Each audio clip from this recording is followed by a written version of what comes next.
Baik, terima kasih. Salam damai sejahtera untuk kita semuanya. Kiranya Tuhan boleh memberkati kita pagi hari ini. Baik, saya bersyukur ya dalam kesempatan ini, karena sudah lama sekali dan tidak menceritakan bagaimana perjalanan saya, bagaimana Tuhan memanggil saya untuk boleh menjadi percaya kepada Tuhan.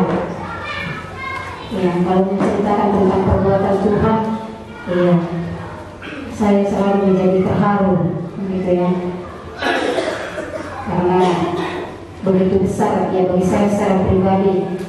Tuhan boleh memanggil saya dari latar belakang yang sangat-sangat buruk secara pribadi.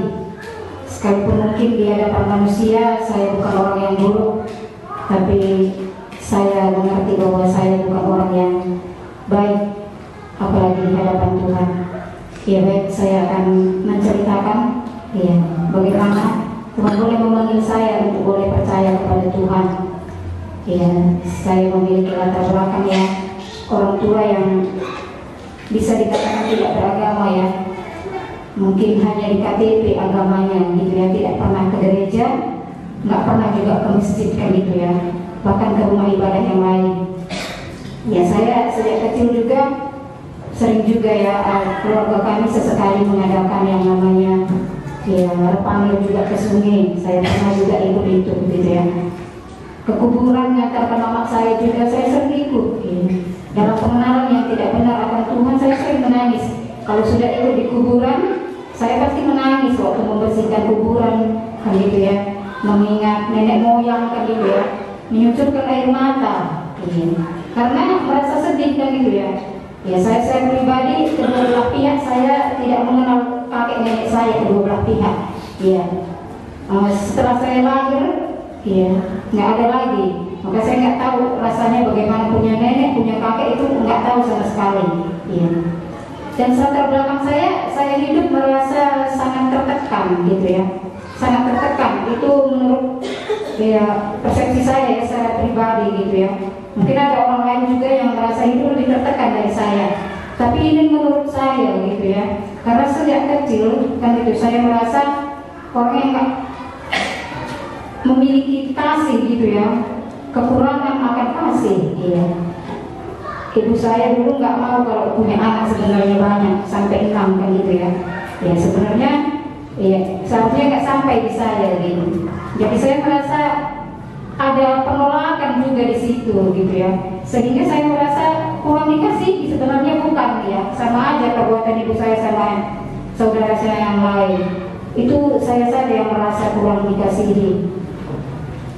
Dan saya merasa tertekan kenapa dari kecil ya hidup di tengah-tengah keluarga yang tidak dikatakan miskin ya. Kalau miskin kan meminta-minta itu miskin ya, tapi kalau untuk makan minum semuanya kayaknya pernah kami kurang gitu.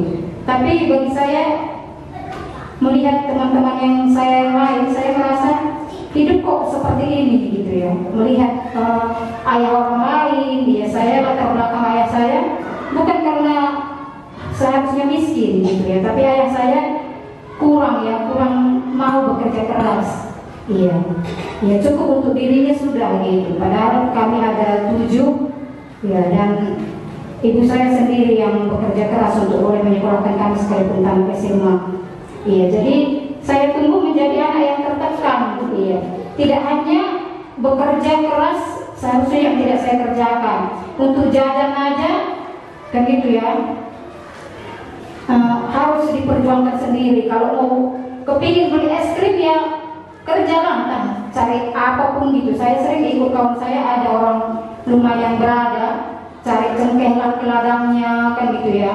Udah itu pergi cari genjer lah, cari pakis lah, apa yang bisa gitu, cari kecap, apa yang belum bisa dijual, itu semuanya dikerjakan. Kalau orang berenang di di kolam, saya pernah berenang itu di rawa kan gitu ya.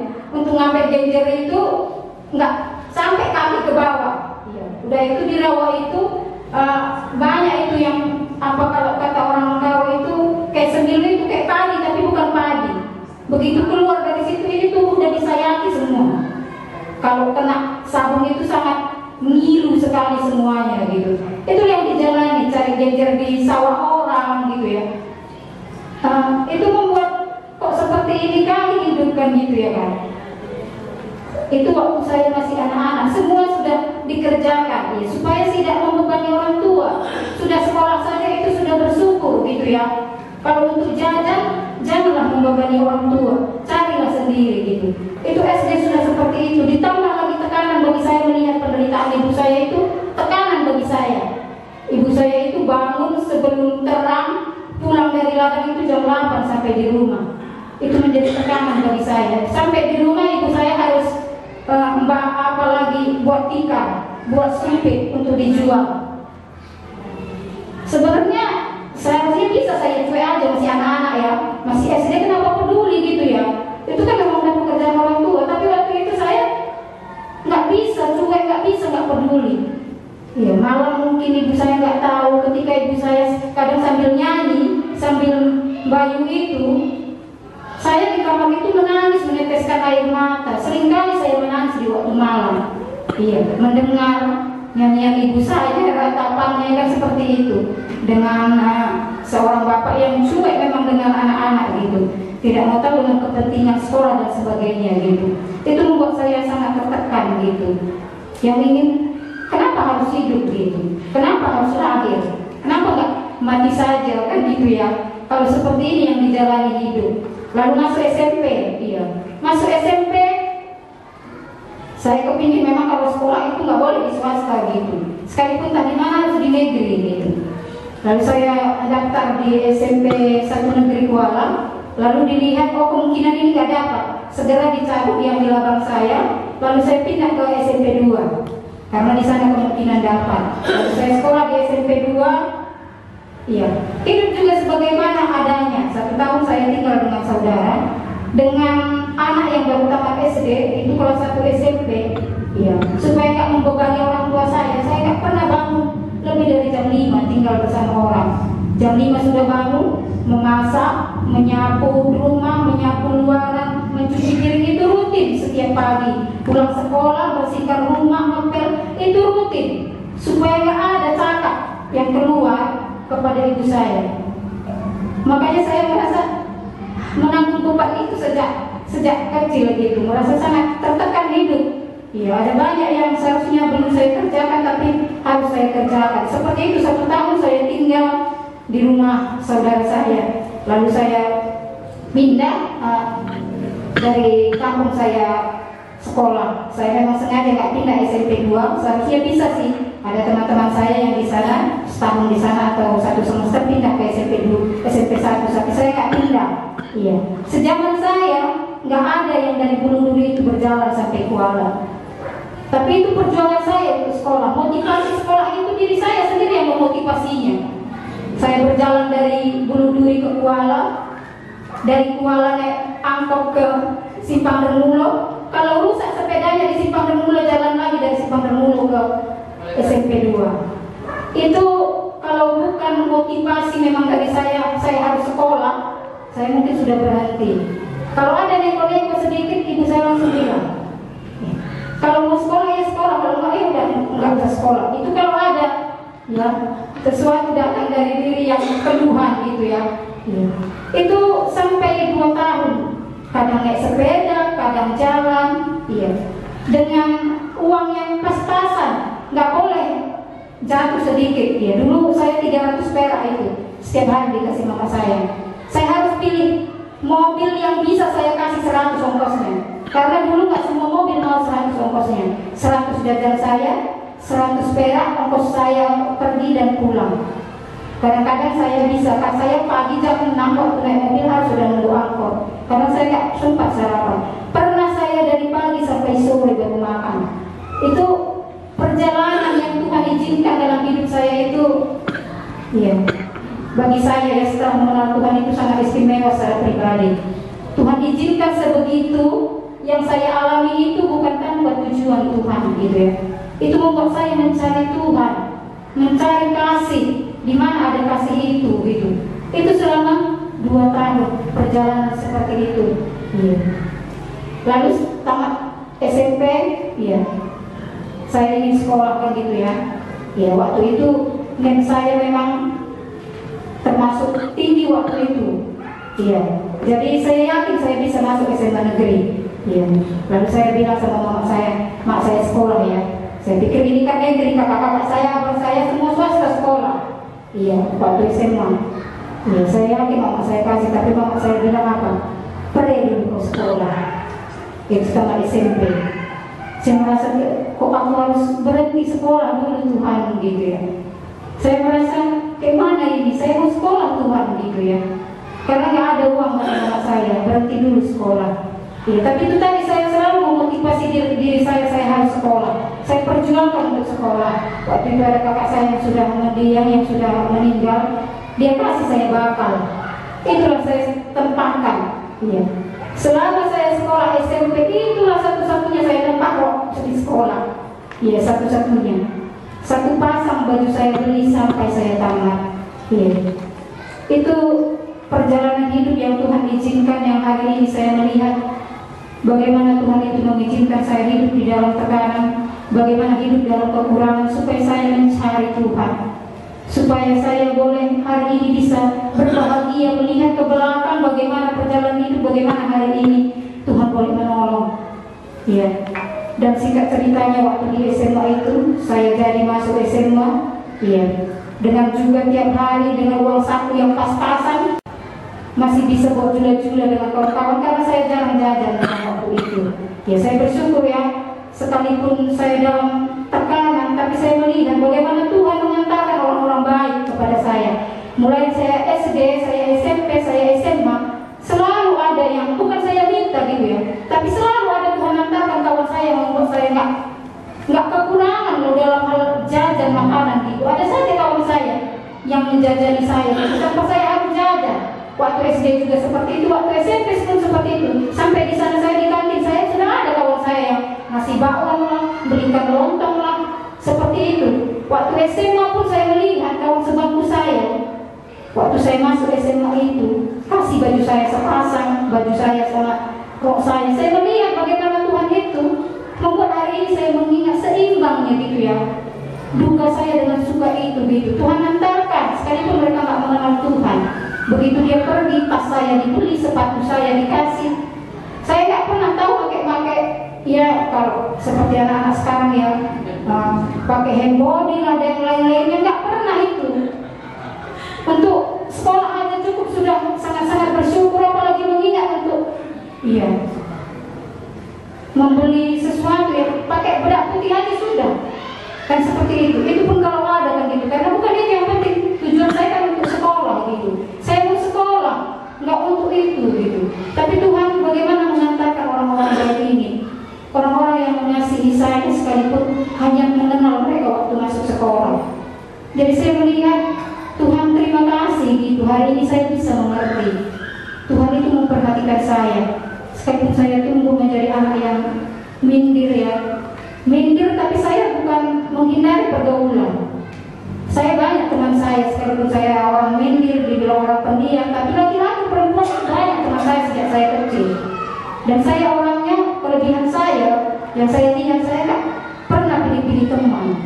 Iya. Dan saya sendiri pun merasa, kalau orang merasa saya baik, saya sendiri pun dulu merasa saya baik. Saya nggak pernah berantem, bilang nggak pernah. Entah saya nggak ingat waktu saya belum besar kali atau, tapi kalau ditanya hari ini siapa kalau saya pernah berantem, saya nggak ingat. Karena memang nggak pernah gitu. Dan saya melihat dari saya SD, SMP, SMA gitu, orang yang nggak mau kawan dengan seseorang, saya mau gitu. Waktu SD saya punya kawan yang saya bilang itu yang main sama saya, dia itu macam dia teleran. Ada orang yang malas kawan, kan itu bau atau orang apa, tapi saya kawan, saya dekat, saya sama. Kalau dia ajak saya kemana-mana, kalau dia tahu saya kawani, sekalipun memang bau gitu ya. Dan nampak sering, mungkin orang merasa mau mual, muntah kan gitu ya. Saya ingat waktu SMA, ada kawan kami itu perempuan. Iya, ini bukan saya juga merendahkan ya, memang gitu kata orang, bau kambing. Benar-benar itu perempuan. Tapi itu pun saya mau juga kawan gitu, sekalipun orang lain yang mau. Kadang-kadang dia kan gak ada kawan, dipeluknya lagi kita. Itu pun saya, ya nggak apa-apa gitu. Itu saya memang kalau berteman itu nggak pernah pilih-pilih kasih gitu. Siapa aja saya mau berteman. Kalau orang nggak mau berteman dengan saya nggak apa-apa. Tapi saya SMA negeri, ya, lalu ketemu dengan Ibu Teti kan itu. Di situ ke PA. Disitulah saya ya mendapatkan firman Tuhan. Firman Tuhan yang pertama kali yang berbicara kepada saya adalah dari Yohanes 3 ayat 16 itu. Karena begitu besar kasih Allah akan dunia ini sehingga Ia telah mengaruniakan anaknya yang tunggal, supaya setiap orang yang percaya kepadanya tidak binasa melainkan beroleh hidup yang kekal. Itu pertama kali firman Tuhan yang membuat saya merasa terharu, tersentuh ya. Saya yang latar belakangnya merasa kurang dikasihi, yang merasa kasih itu hanya gak ada yang tulus lah. Kalau orang berkata kasih, kalau bukan di dalam Tuhan, kalau orang baik kepada kita itu karena kita baik. Kalau orang bisa mengasihi kita karena kita mengasihi dia. Jadi saya gak percaya akan kasih. Kalau dikatakan semua orang telah berbuat dosa, itu saya yakin. Saya orang berdosa itu yakin. Mati masuk neraka, kalau nggak bertobat saya juga yakin. Tapi kalau dibilang kasih, ya, siapa yang ada kasihnya? Karena merasa saya nggak dikasih orang tua, nggak dikasih saudara. Ya. Jadi waktu ibu itu menceritakan itu, ya, saya merasa ini ada Tuhan yang mengasihi saya. Ya. Karena begitu besar kasih Allah akan dunia ini sehingga Ia memberikan anaknya yang tunggal. Ya. Tuhan sudah mau mati untuk saya di kayu salib, menebus dosa saya. Kalau dulu alat peraga menunjukkan dosa itu adalah hati manusia itu, sekalipun tadi saya merasa saya orang baik, tapi sebenarnya ada banyak dosa dalam diri saya. Dosa kesombongan, dosa pikiran kotor, dosa ya, pikiran yang jahat, ya. Dosa mencuri, sekalipun dulu saya pikir ngambil buah mangga orang jatuh itu bukan mencuri kan itu, sekalipun bukan mencuri yang besar, ya. Tapi itu adalah dosa gitu. Dulu saya pikir saya bukan orang yang sombong, tapi ketika firman Tuhan dibukakan, saya tahu sadar bahwa saya itu orang yang sombong. Orang yang mikir rendah diri itu adalah sombong, ya. Orang yang gak mau diperlihatkan kelemahannya, kekurangannya itu adalah orang yang sombong. Ketika saya dituduh kesalahan saya, diperlihatkan kesalahan saya, kelemahan saya, kekurangan saya nggak siap, saya marah, itu kesombongan. Itu bukan suatu kelemahan yang bukan dosa, tapi itu dosa. Karena nggak siap kalau diperlihatkan, keburukan, ketidakbaikan. Secara umum manusia suka dipuji, itu satu kesombongan. Tapi ketika dia direndahkan, dia bisa emosi dan marah. Saya melihat Tuhan, kalau selama ini saya merasa saya bukan sombong, tapi saya adalah orang yang sombong, orang yang rendah diri, yang tidak mau orang lain lihat kekurangan saya, tapi Tuhan lihat kekurangan saya. Ada banyak firman Tuhan yang boleh disampaikan oleh ibu itu. Dan saya senang, saya bisa bertemu dengan ibu itu. Dia bisa memimpin PA setiap hari Jumat dulu. Dan itu singkat ceritanya ada bebelken yang dibuat ke Kaban Jahe, ke Sentrum. Lalu saya ikut. Untuk ikut pun nggak mungkin minta kepada orang tua. Apalagi orang tua yang tidak mengenal Tuhan. Jadi waktu itu kami main jula-jula. Ayo kita seminggu tarian sekian seorang, supaya kita ada ongkos nanti pergi bebelken. Itulah ongkos saya pergi bebelken. Dan waktu di sana hari pertama diputar film Tuhan Yesus, bagaimana Tuhan Yesus mati untuk orang-orang berdosa. Ketika film itu dipertontonkan, saya menangis, tidak bisa menahan diri. Saya melihat betapa Tuhan Yesus itu benar-benar mengasihi saya. Tidak ada kasih yang lebih besar daripada kasih Tuhan Yesus yang rela memberikan nyawanya bagi saya. Itu saya sangat-sangat melihat kepada diri saya, Tuhan nggak layak saya ini menerima kematian Kristus itu. Kalau dulu bukan film yang sekarang film yang nggak terlalu kejam itulah kan bukan versi yang sekarang. Tapi itu pun membuat saya sangat-sangat tertekan gitu. Tuhan betapa besarnya dosaku kepada Tuhan gitu ya. Betapa aku gak layaknya menerima kematian Kristus itu di kayu salib itu, tapi Tuhan sudah mati bagi aku. Lalu waktu itu ditantang siapa yang mau menerima Tuhan Yesus. Iya. Lalu ada banyak orang yang bangkit ke depan, tapi saya tidak ikut bangkit ke depan. Ya, saya menangisi diri saya yang sangat-sangat banyak. Saya kira dosa saya di hadapan Tuhan yang sebenarnya tidak layak untuk boleh diampuni. Lalu selesailah hari pertama itu selesai. Lalu saya nampak seorang kakak waktu itu yang membimbing kami, mahasiswi dan mahasiswa dari Medan itu datang untuk melayani kami. Lalu saya temui seorang kakak waktu itu, lalu bilang, "Kak, saya mau menerima Tuhan Yesus." Iya. Saya datang ke kakak itu menuntut saya bagaimana menerima Tuhan Yesus. Malam itulah hari pertama camp di sana, kalau saya tidak salah itu tanggal 24 Maret 1994 itu saya bertobat. Sudah cukup lama pertobatan saya. Jadi malam itu saya akui semua dosa-dosa saya. Ya, saya datang kepada Tuhan. Ya. Di situ saya mendapat kelegaan. Ada perubahan di dalam hati, ada sukacita yang besar yang boleh Tuhan berikan dalam hidup saya. Ya. Ada satu firman Tuhan selain Yohanes 3 ayat 16 tadi yang menguatkan saya, yang membuat saya melihat Tuhan itu sungguh-sungguh mengasihi saya. Ada dari Yohanes itu, Yohanes 6 ayat 37.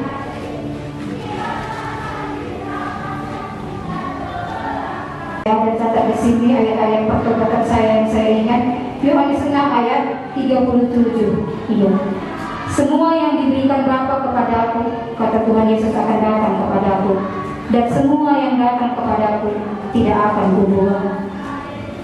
Jadi mungkin seorang ibu, saya pikir ada membuang anaknya, ada seorang orang tua membuang anaknya, tapi Tuhan bilang kepada saya, semua yang diberikan Bapa kepadaku akan datang kepadaku, dan semua yang datang kepadaku tidak akan kubuang. Jadi Tuhan ini yang aku memerlukan Tuhan. Tuhan begitu mengasihi saya secara pribadi. Ini yang membuat saya yakin bahwa Tuhan itu benar-benar mengasihi saya. Dan yang kedua, yang membuat saya yakin dosa saya diampuni. Ya. Malam itu juga saya diingatkan oleh Tuhan. Ya. Dari 1 Yohanes 1 ayat 9 itu, jika kita mengaku dosa kita, maka Ia adalah setia dan adil, sehingga Ia akan mengampuni segala dosa kita dan menyucikan kita dari segala kejahatan. Jadi ini iman saya. Kalau saya mengaku dosa saya kepada Tuhan, Tuhan berjanji bahwa Dia akan mengampuni segala dosa saya dan menyucikan saya dari segala kejahatan. Jadi saya yakin ketika saya berdosa, saya datang kepada Tuhan, Tuhan bilang, aku sudah mengampuni, aku yang akan menyucikan kamu dari segala kejahatan. Dan sampai hari ini yang membuat saya yakin bahwa saya itu adalah tetap milik Tuhan sampai selama-lamanya. Iya. Dari Yohanes 10 ayat 28 sampai 29. Ya, ini yang terakhir mau saya bagikan. Ini yang membuat sampai hari ini saya tidak pernah ragu akan firman Tuhan yang menguatkan saya, tidak ragu akan keselamatan. Yohanes 10 ayat 27 saya mulai. Domba-dombaku mendengarkan suaraku dan aku mengenal mereka dan mereka mengikut aku. Dan aku memberikan hidup yang kekal kepada mereka, dan mereka pasti tidak akan binasa sampai selama-lamanya. Dan seorang pun tidak akan merebut mereka dari tangan dari tanganku. Bapakku yang memberikan mereka kepadaku lebih besar daripada siapapun, dan seorang pun tidak dapat merebut mereka dari tangan Bapa. Aku dan Bapa adalah satu. Inilah yang saya pegang sampai hari ini. Sejak saya mulai bertobat, keempat firman Tuhan ini tidak pernah saya lupakan. Yang pertama, saya yakin Allah mengasihi saya itu dari Yohanes 3 ayat 16 dan Yohanes 6 tadi ayat 37. Yang membuat saya yakin dosa saya sudah diampuni adalah 1 Yohanes 1 ayat 9. dan yang membuat saya yakin sampai hari ini dan sampai selama-lamanya saya tidak akan binasa adalah ayat Yohanes 10 ini ayat 28 sampai 29. Tuhan Yesus berkata, 2 kali dikatakan siapapun tidak dapat merebut orang yang sudah milik Tuhan itu dari tangan Tuhan Yesus, bahkan dari tangan Bapa, sebab aku dan Bapa adalah satu. Jadi inilah membuat saya tidak pernah ragu akan keselamatan, karena Tuhan Yesus sendiri berkata mereka tidak akan binasa sampai selama-lamanya. Jadi saya bersyukur buat pimpinan Tuhan, sekalipun dulu ada tekanan, ada banyak, tapi saya itu yakin itulah cara Tuhan membuat saya bertemu dengan Tuhan. Jadi tidak semua masa lalu itu buruk, tapi masa lalu ada supaya masa sekarang juga menjadi lebih baik. Jadi saya bersyukur kepada Tuhan, saya berterima kasih kepada Tuhan untuk segala perbuatan Tuhan yang sudah saya alami sampai hari ini. Dan saya bersyukur untuk setiap firman Tuhan yang boleh Tuhan berikan kepada saya, yang meyakinkan saya sudah selamat dan tidak akan binasa sampai selama-lamanya. Baik, ini yang bisa saya bagikan. Terima kasih.